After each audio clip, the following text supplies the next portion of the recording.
Hello viewers, இந்த வீடியோவில் எதை பற்றி பார்க்க போகிறோன்னா மாதுளை மரத்தில் எதனால் அதிகமான இலைகள் கொட்டுது அப்படிங்கிறத பற்றி தான் பார்க்க போகிறோம். நீங்கள் ஸ்க்ரீனில் பார்த்தீங்கன்னா தெரியும், அதிகமான இலைகள் வந்து உறுத்திருக்கு.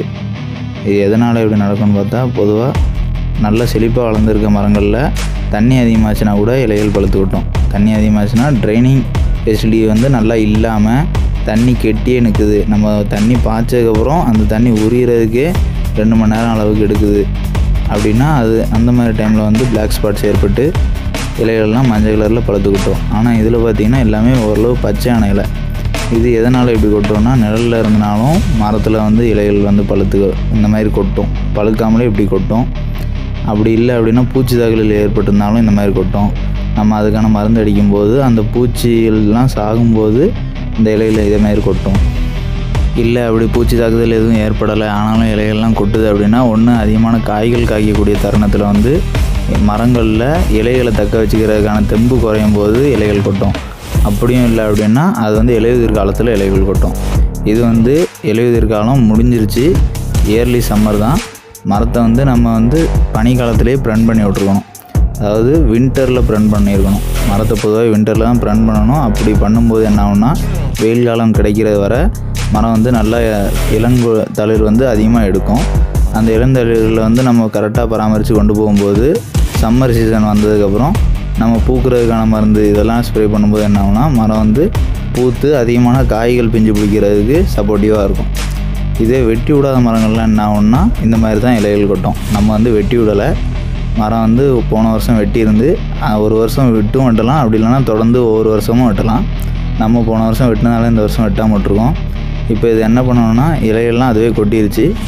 இப்போ வந்து இதுக்கு உரம் வச்சு மருந்து அடிக்கணும். உரம் என்ன உரம் வைக்கலான்னு பார்க்கும்போது ஆட்டாம்புழுக்கு வைக்கலாம்.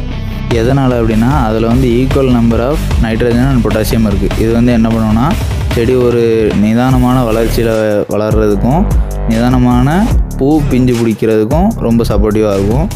பாஸ்பரஸ் வந்து இதில் ரொம்ப அதிகமாகவே இருக்குது. இது எதனால் எந்த வகையில் உதவும் அப்படின்னு பார்க்கும்போது, பாஸ்பரஸ் கண்டென்ட் அதிகமாக இருந்துச்சுன்னா செடி வந்து நல்லா பச்சையாக வரும்.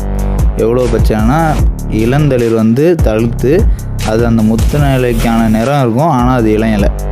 அவ்வளோ டார்க்னஸ் க்ரீனிஷாக இருக்கும், நல்லா நரிஷிங் க்ரோத்தாக இருக்கும். இது ஆட்டாம்புழுக்கை வந்து யூஸ் பண்ணும்போது என்ன ஆகும்னா, பேலன்ஸ்டாக இருக்கும்.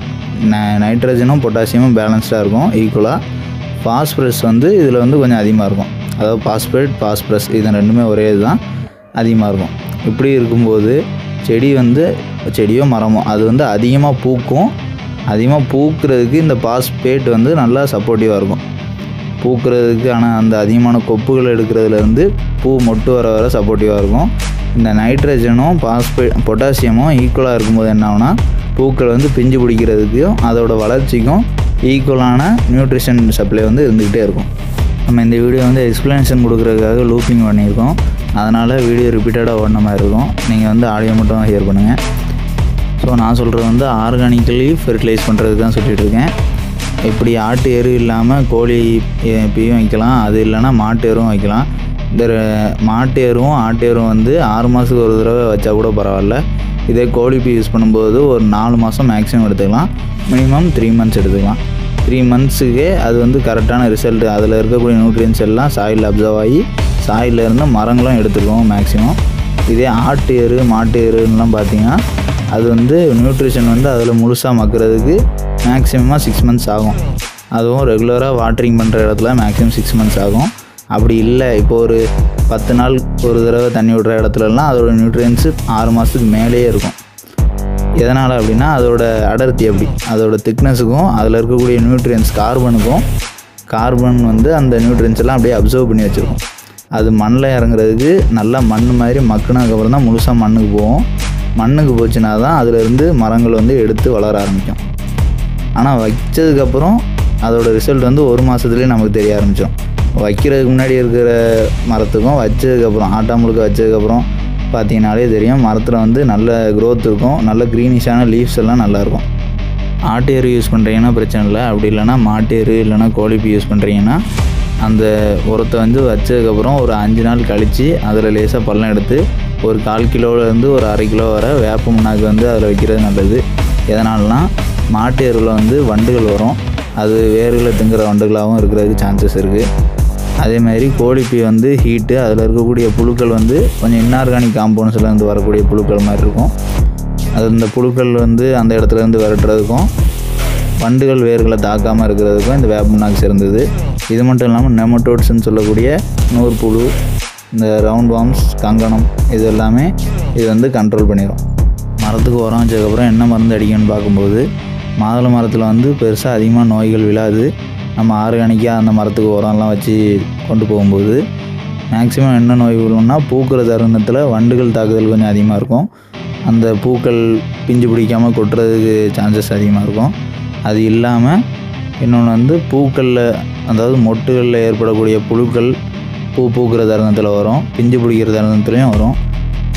பூக்கிற தருணத்துக்கு முன்னாடி வேப்ப எண்ணெய் 1 லிட்டர் தண்ணிக்கு 3 ml, இது வந்து ப்ரிகாஷனாக யூஸ் பண்ணுறது, நோய்கள் வரதுக்கு முன்னாடி யூஸ் பண்ணுறது. இந்த வேப்ப எண்ணெய் கூடயே சிலிக்கான் ஒட்டு பசை வந்து 3 லிட்டர் தண்ணிக்கு 1 mlங்கிற விகிதத்தில் கலந்துட்டு ஸ்ப்ரே பண்ணிங்கன்னா வேப்பெண்ணெய் நல்லா வாட்டரோட மிக்ஸ் ஆகி செடிகளில் சர்ஃபேஸ் ஆஃப் த லீவ்ஸ்லேயும் நல்லா கவர் ஆகிரும். வேப்பெண்ணெய் வந்து பொதுவாகவே பெஸ்டிசைடாகவும் ஆக்ட் ஆகும், ஃபங்கசைடாகவும் ஆக்ட் ஆகும்.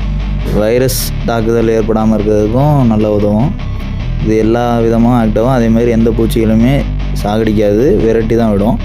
இது வந்து ப்ரிவென்டிவ் மெஷர், எப்படின்னா ப்ரிகாஷன், ஒன்று வரதுக்கு முன்னாடி நம்ம ஸ்ப்ரே பண்ணுறது. இதே பூத்து பிஞ்சு பிடிக்கிற தருணம் ஆரம்பித்ததுக்கப்புறம் என்ன பண்ணணும்னா இதே வேப்பெண்ணெய் 1 லிட்டர் தண்ணிக்கு 5 mlங்கிற விகிதத்தில் கலந்தடிக்கணும். அப்படி பண்ணும்போது கசப்பு தன்மை செடிகளில் அதிகமாக இருக்கும்போது புழுக்கள் தாக்குதலும் ஏற்படாது. அப்படியே வந்துருந்துச்சுனாலும் இயர்லி ஸ்டேஜ்லேயே அந்த இடத்துல இருந்து போயிடும். இந்த மாதிரி விவசாயம் சம்மந்தமான வீடியோக்கள் தொடர்ந்து பார்க்குறதுக்கு நம்ம அக்ரி ஹீரோ சேனலை மறக்காமல் சப்ஸ்கிரைப் பண்ணிக்கங்க.